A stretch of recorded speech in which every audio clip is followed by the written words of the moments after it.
And now, live from Level 5 Productions on the island of Milleronia, it's The Larry Miller Show.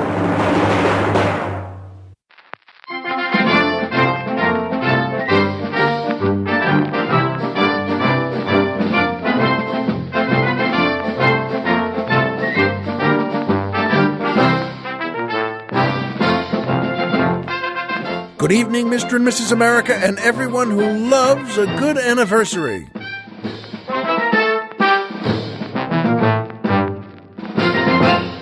Hi, folks, and welcome back to the Larry Miller Show. I'm Larry Miller, but in a way, aren't we all? And I feel great today, and so does Colonel Jeff. It's a beautiful day here on Milleronia. Yes, I've said it before, and you know, I control the weather here, but I make it good. And I make it a little good, well, a little rainy every so often, too. But after all, when you have your own island and, well, you get to do just about everything you want. And I love good weather like this. And boy, there's something to tell you about Milleronia, too, in a second. But first of all, I want to thank, they make me feel so happy when they play that music, the Ben Basilio Orchestra and the Carla Lyons Dancers, featuring boy tenor Rocco Dolphy, asking the musical question, growing up going to a Catholic school, the nuns would always tell me to sit up straight and pay attention. Sitting up straight was easy, but do we know what it costs to pay attention, and who do we pay it to? Wow, it's a heck of a question, Rocco, and a good one. Yeah, what does it cost to pay attention, and who do we pay it to? Well, I think the main point here, pal, is that if the nuns told you, I assume God is involved in some way, in a big way. So just pay it and forget the whole thing ever happened. Go back to your old church and drop $100 in the poor box. That should do it. And that would do it for me, anyway, I think. Good question, though. What does it cost to pay attention? Who do we pay it to? I think that's a good answer for you, Rocco. And when you get to heaven, I think God's going to give you a gold star for it. And I wanted to tell you there's something about Milleronia. Well, I love it here. And here on Milleronia, all our citizens are big baseball fans. And they're getting ready for the baseball season. And, well, for a long time, since I'm a Yankee fan, I used to suggest that they all be Yankee fans too. And it was somewhere between suggest and insist that they were just all Yankee fans too. They didn't have to be a big Yankee fan like me, but it was important to me that they were, well, Yankee fans. And the truth is that a lot of them didn't want to be Yankee fans. They wanted to be fans of other teams. And, well, I understood that. I know that's part of being a baseball fan, that you can have another team and you want to root for them instead, and not for the Yankees. So I tossed them all in the volcano. Not number 2 volcano, the one that's really, really, really bad. Well, they're both bad because you burn up in a very short time. But I took them to number 1 volcano, and I just checked with them again and said, so you're fans of, this team or that team, but not the Yankees? And they said, yes, I am. And I said, well, here's what you get for it. And I tossed them in. But you know what, folks? As life goes on and time goes by and, well, we see more beautiful days and I make more beautiful days, and it started seeming to me that I was being a little harsh about that. So I made a new rule here on Milleronia that anyone can root for any team he or she wants. That's just the way it is. And whether they like the Texas Rangers or the Chicago Cubs or, well, the Philadelphia Phillies or the Boston Red Sox or anyone at all, they can root for that team, and they have my support in doing it. Strange that no one has taken me up on that, though. Which is, I thought, a little odd. Did they not trust me? Do they think I'm just going to, well, more or less set them up and sucker them into, well, rooting for another team out in the open because I threw everyone else in the volcano who did that? Well, yeah, I guess that's it. That's frankly, I suppose they are. They're a little edgy or terrified that I'm just going to now toss them in number 2 volcano. Well, the truth is, between us, entre nous, I was going to throw them in the volcano, but that's, again, just between us. And but they are big baseball fans, and we all are. For goodness sake, we have a great little league here, and we have teams, by the way, that are named after professional teams. And our little league team, the Yankees, have won every year. Again, people think that's a coincidence because I'll run onto the field with a bat and club the ump into unconsciousness if too many of the calls go against the Yankees. Do you think that's another thing they'll all remember? Probably. Well, I don't throw the ump in the volcano, but I will come this season. I think, by the way, it's a shame. People used to shout kind of mean things at umps, that, hey, the ump is blind, hey, the ump is drunk, hey, shut up, ump, you don't know what you're doing. I think that was probably, people used to get tough, all kidding aside, with umpires. Good Lord, I mean, in the 1800s, late 1800s, and then into the 20th century, whew, you didn't want to be an ump who was ruling too much against the home team, I guess. They'll say, well, that's strike 3, you're out. Suddenly you hear from the stands, pew, pew, pew, rifle shots, not even pistol shots. Oh, boy. And by Amazon, the greatest company in the world, and PayPal, another fabulous company, and by my book. And I'll tell you, something, Amazon still does 3 things that no other company in the world does. One, that, well, whatever you want, you can get. 2, they have whatever you want. They already have it. They don't even have to make it or go out and buy it. They have a gigantic warehouse where, well, the Ark of the Covenant from the Indiana Jones movies is sitting. They're one of those warehouses that's a mile long and a mile wide and just stacked to a very high roof with all sorts of things that are hidden in secret crates. Well, you know what, though?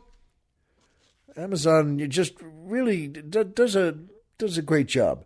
And the number 3, which is the best of all, they send a percentage of whatever you order here to us at the show. And Colonel Jeff and I take that money they send and we put it into a strong box and we save it for our next big fancy fried chicken dinner with 2 drinks beforehand at a different place. And we're saving for the next one. And yes, we might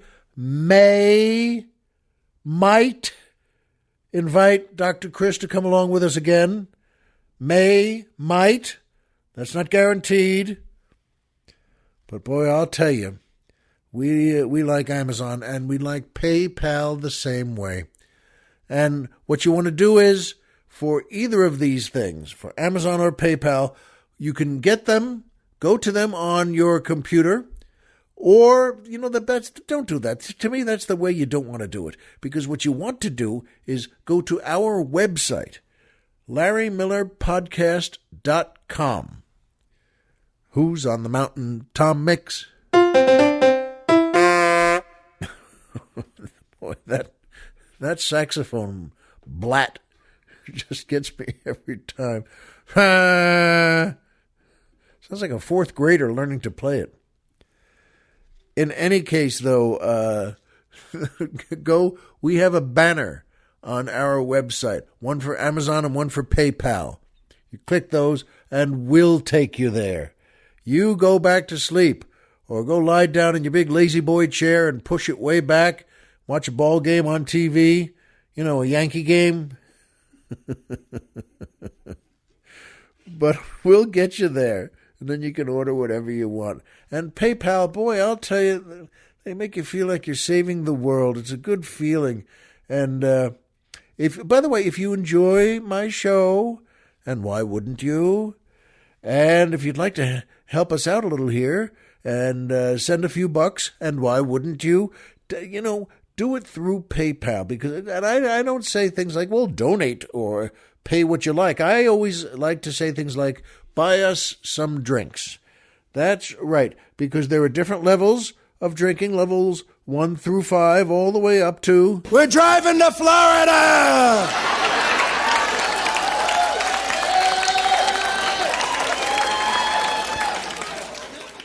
Boy, I love that guy more and more. Yes! Look for the PayPal banner on our website, too. Remember, that's LarryMillerPodcast.com. Who's on the mountain? Tom Mix. That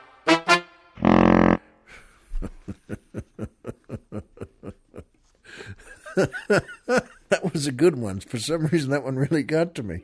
I think it's the same saxophone player, but a few years older. So his voice has changed. Boy, oh boy. Well, we thank you, though, in advance, because whatever you send, every little bit, well, it helps us keep the old leg lamp lit. And thank you to everyone who's contributed already. It makes a difference to us, and thank you to everyone who's going to. And buy me my book. That's right.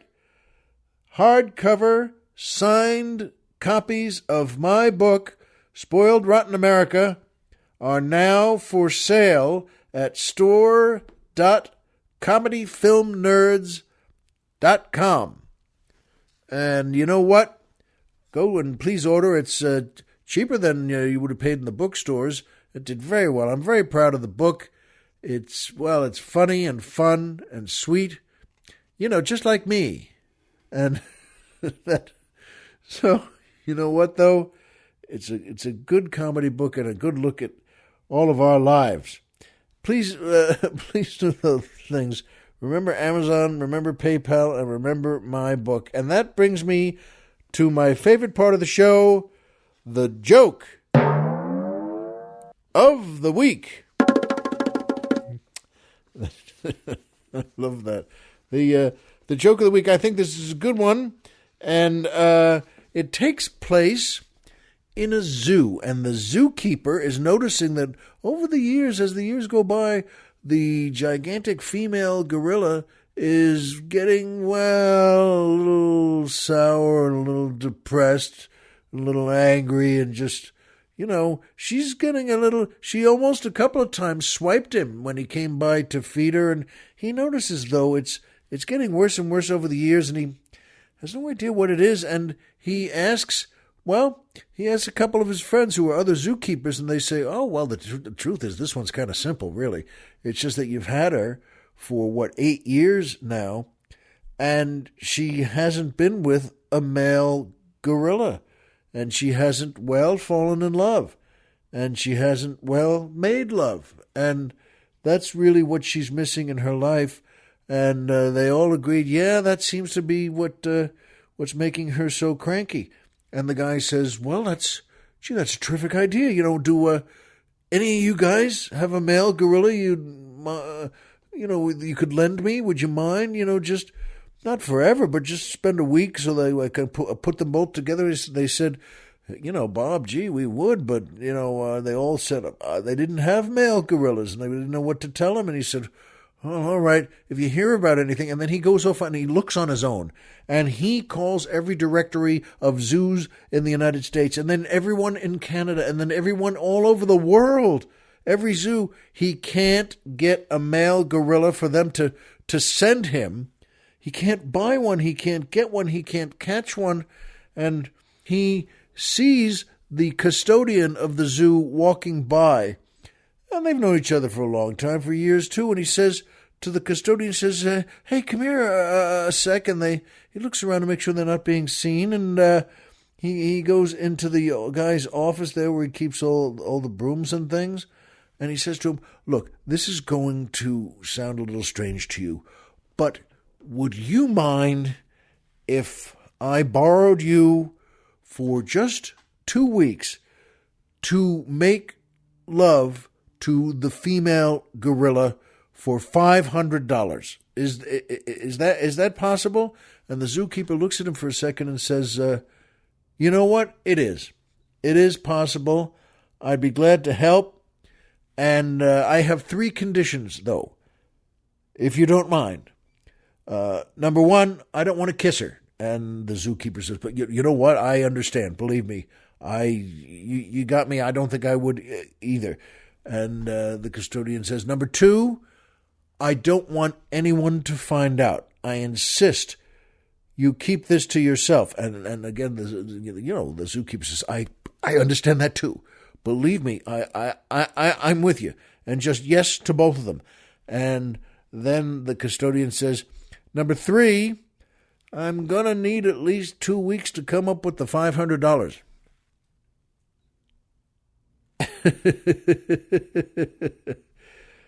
That's a pretty good one, isn't it?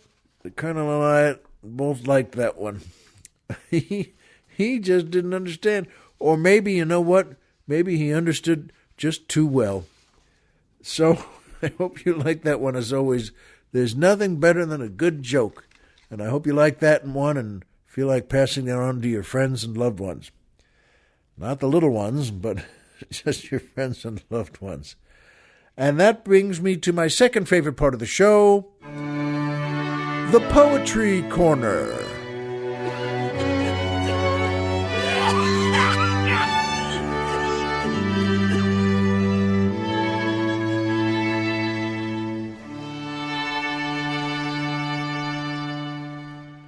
Boy, the conductor of that quartet needs to have that cough looked into.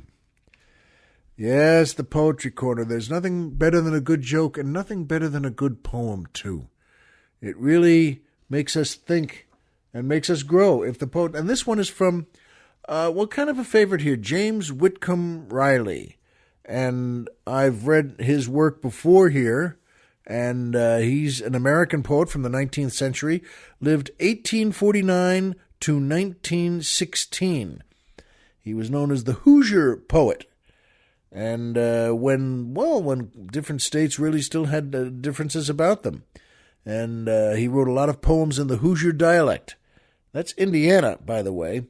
And he wrote a lot for children. And one of his most popular, shows you this interesting fella, one of his most popular poems was called Little Orphant Annie. Now, you've heard of that. He has a T at the end of that word, orphan. But, of course, Little Orphant Annie led right to the cartoon. And The Raggedy Man is another one of his, which was the inspiration for the Raggedy Ann dolls. So James Whitcomb Riley writes some really good things, and I think this is one of them. It's called A Barefoot Boy. A barefoot boy, I mark him at his play. For May is here once more, and so is he. His dusty trousers rolled half to the knee, and his bare ankles grimy, too, as they cross hatchings of the nettle in array of feverish stripes hint vividly to me of woody pathways winding endlessly along the creek where even yesterday he plunged his shrinking body, gasped and shook, yet called the water warm with never lack of joy. And so, half enviously, I look upon this graceless barefoot and his track, his toe stubbed, his big toenail knocked back, like unto the clasp of an old pocketbook. Well, isn't that nice? Not for the little boy with the broken toenail. By the way, when I first read that, I thought, yikes. But it's in the 19th century, and they didn't have video games. That one's my kids love called Kill Everyone. That's their favorite. At any rate, though, you know what? That's a lovely poem, A Barefoot Boy by James Whitcomb Riley. And that brings me to my third favorite part of the show, Triple M, MMM, the Magic Movie Moment.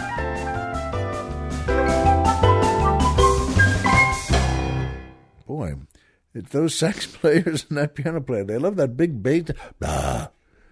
Da da da da da. Bah. It's great music, though. It just makes me smile and want to have fun with it. Triple M today. It's a wonderful movie from a wonderful book. Emily Bronte's Wuthering Heights. Boy, what a family the Brontes were. You didn't want to write something back. If you sent a letter and it wasn't well written, that would be the end. You'd spend a couple of months in the root cellar. But a great family of great authors, and Emily Bronte was one of them. Wuthering Heights, and this movie is from 1939, a great movie, directed by William Wyler, starring, what about this cast? Laurence Olivier, Merle Oberon, David Niven, Geraldine Fitzgerald, Flora Robeson, Donald Crisp, Leo G. Carroll, the great Leo G. Carroll. They're all wonderful. And if you can't put a face yet with Flora Robeson and Donald Crisp, as soon as you see them, you'll recognize them instantly from so many movies.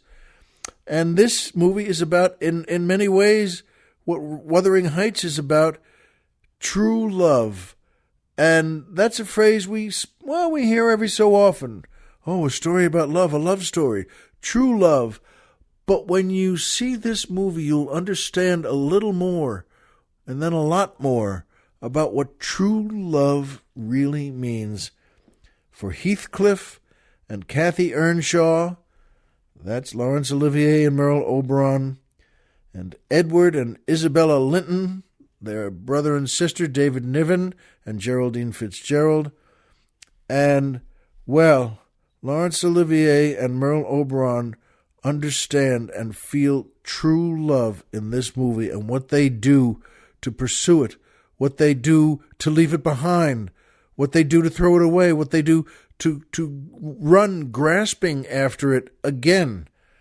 It's a beautiful movie in so many ways. And, their love story comes to Kathy's death scene in her bed. She married David Niven. She married into the Linton family because they were so wealthy. But it's all a misunderstanding.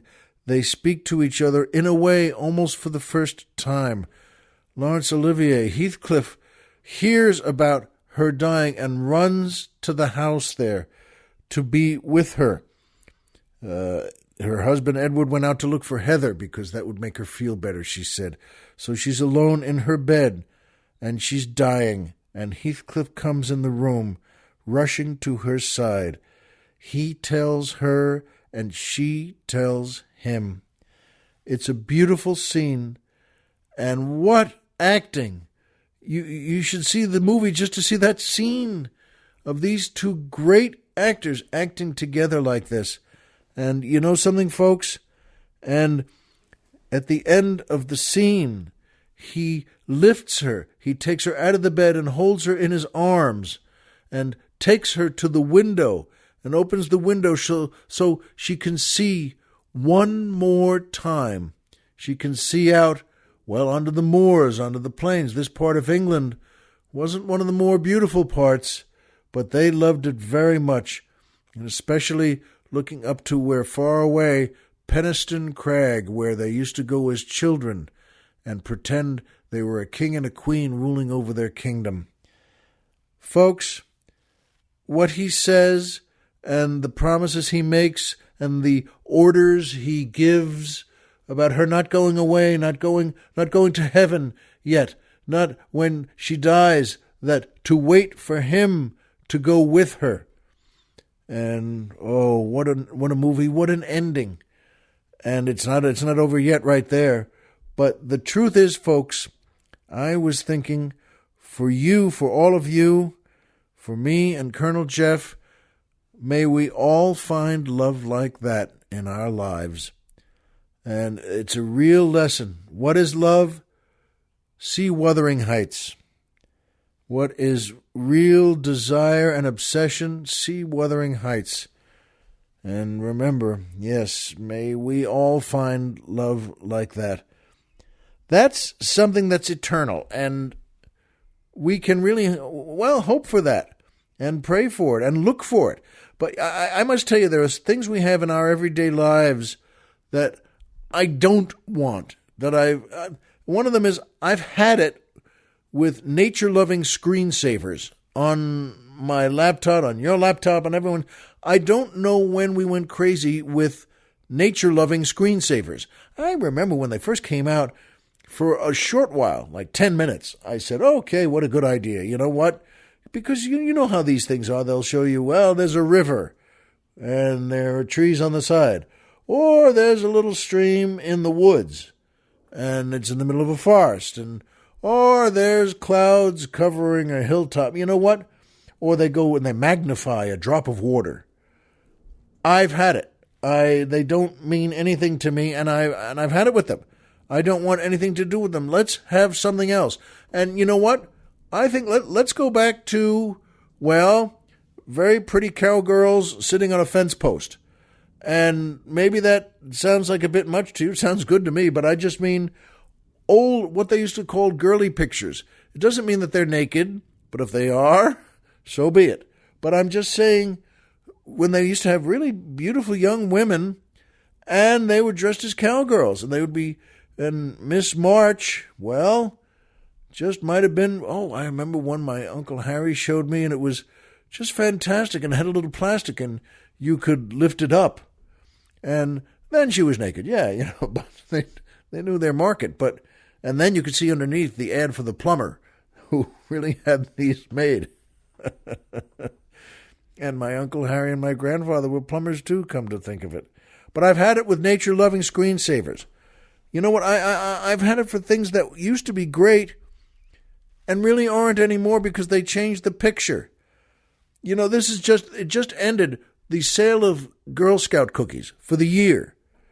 And I always look forward to that. I mean, who doesn't buy Girl Scout cookies, for crying out loud?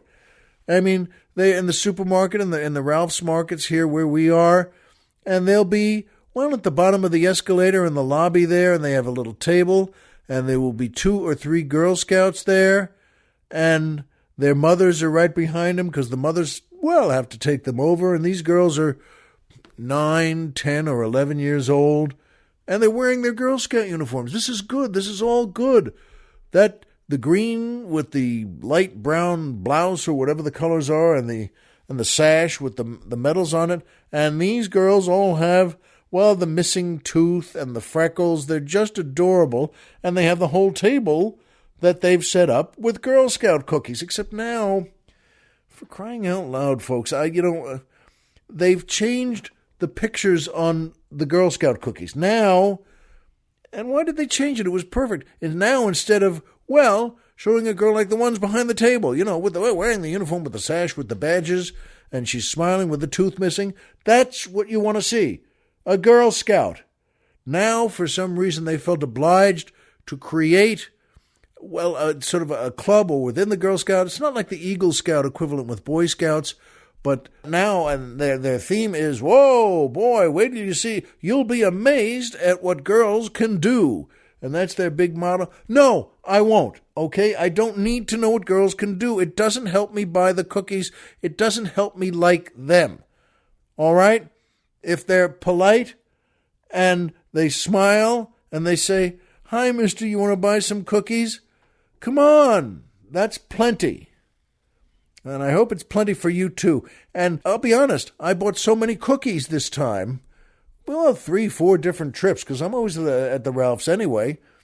And you can't just say once or twice. You try saying, I already bought some last weekend, because they're out there for about a month, I think. And, after a while, they just, they look a little sad, or they just kind of detach from you right there. So the truth is, every time I saw them, it was a different group of girls, and I'd say sometimes it was 7 in the morning.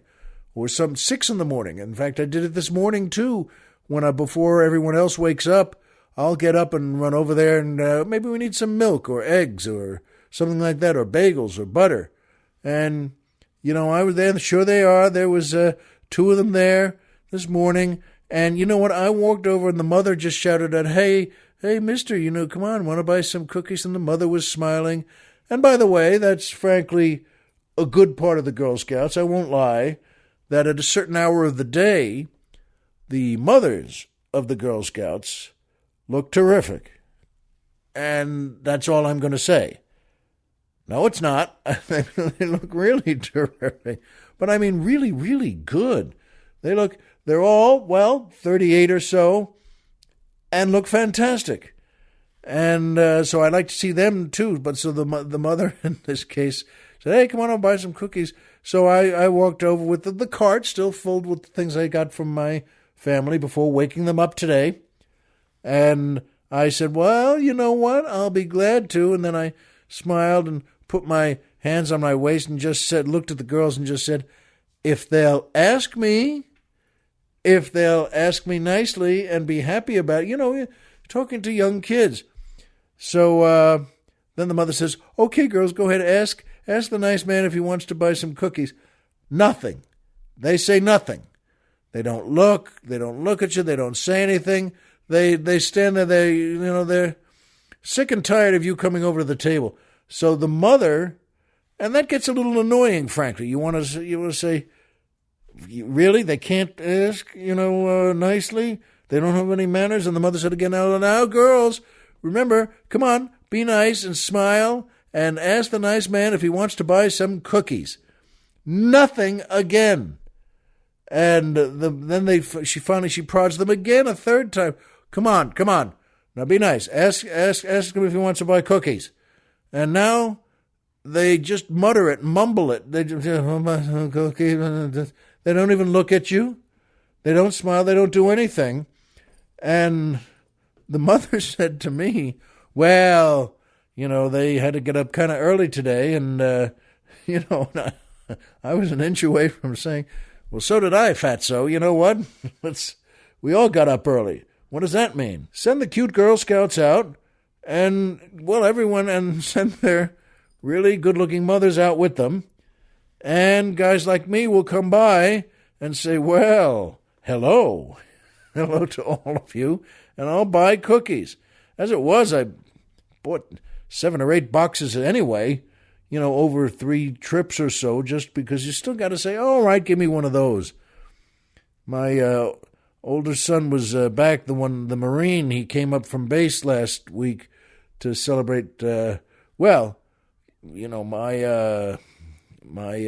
kids, his brother's birthday, and the day after that is my wife's and my wedding anniversary, just a couple of days ago. But before I tell you about that, and there's something to tell you about that, why don't we bless each other's sneezes anymore? That's been bothering me.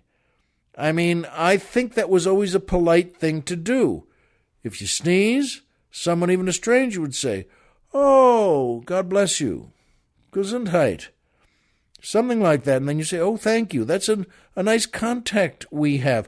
But I don't think people do that anymore. I haven't noticed anyone, whether it's kids or adults. Yeah, every so often someone says, "God bless you," but it's me. Yeah, and then Colonel Jeff just raised his hand. That's one of the reasons we get along well. We like being more polite with people. And, blessing sneezes. By the way, did you know it started at the Black Plague? That's the truth. Now, because the colonel thought that he said he read an article where saying Gesundheit or God bless you was German, and that it was said because the Germans felt in the first part of the 20th century that when you sneezed, part of your soul came out with it. You sneezed out part of your soul, and that attracted the devil because now you're a little weaker. So that's why you needed someone to say, "Oh, God bless you." And I didn't. That turns out it's very interesting to hear. And, by the way, perfect for Germany. I mean, they say, how did the rest of the 20th century go for them? But, that's not actually, it came from the Black Plague.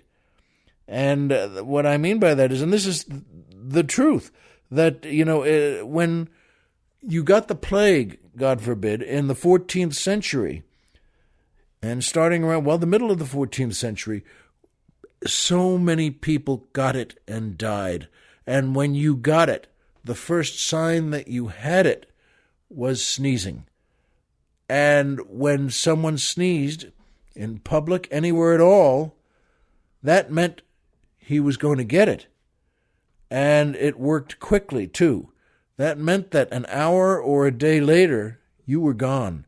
So when someone heard a sneeze, it became common practice to say, God bless you, and to just turn and walk away because the person was sick. So that's where it started. God bless you. Gesundheit, which means health in German. And so, you know what? I think that's nice. I think we all ought to do that. And by the way, the Colonel found on the internet, there was a rabbi in Poland who lived from 1815 to 1878, and his real name was Yakov Gesundheit. And that was his name. And at that point, that's when I thought, well, you might as well become a rabbi then, because the number of fistfights he's going to have on the way to school with a name like Gesundheit. And, by the way, in the language of Ritharngu, which is an Australian Aboriginal language, when you sneeze, they say, Klas Bing Gur-u-wan. They say it better than that, I'm sure, but Klas Bing Gur-u-ran, which means you have released nose water. Do the English still have our land? No, I just put that on there, but it really means you have released nose water. And in Tagalog, or Tagalog, the language of the Philippines, they say Nalagoakoa, which means, hey, I took a bath. It really does, actually. Is that all you can say? Hey, I took a bath, meaning from what you just sent out of your nose. Ah, what a country. But you know what? Let's just all go back to God bless you. Let's have everyone say God bless you. I think that's a nice thing to pass along, isn't it? And we all need a blessing anyway, don't we? Now, I mentioned, by the way, I just mentioned that my wife's and my anniversary was 2 days ago. And we had a very nice anniversary. We had a good one. And that's something to concentrate on. If you're married, well, more than 5 or 10 years, and in our case, it's 23 years.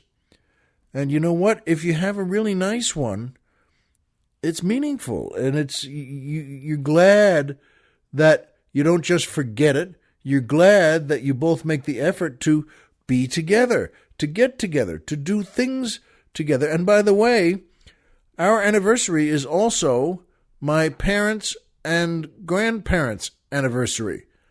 I don't know if any of you have that in your families, but that's 3 generations we have of wedding anniversaries on the same day. So I get to look up and say, Mom and Dad and Grandma and Grandpa, and you know what, happy anniversary to you too. And, well, my wife and I first of all, I got her an Apple Watch. I don't know if you know those, but it was, an Apple Watch that was recommended to me by a friend.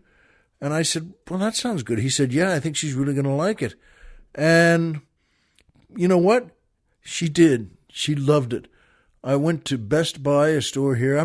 These people aren't sponsors of ours, by the way, but I'm just saying they had a display set up, and there was a nice young woman and a nice man, and they helped me through it. But my wife kind of flipped out. She said, wow, this is great.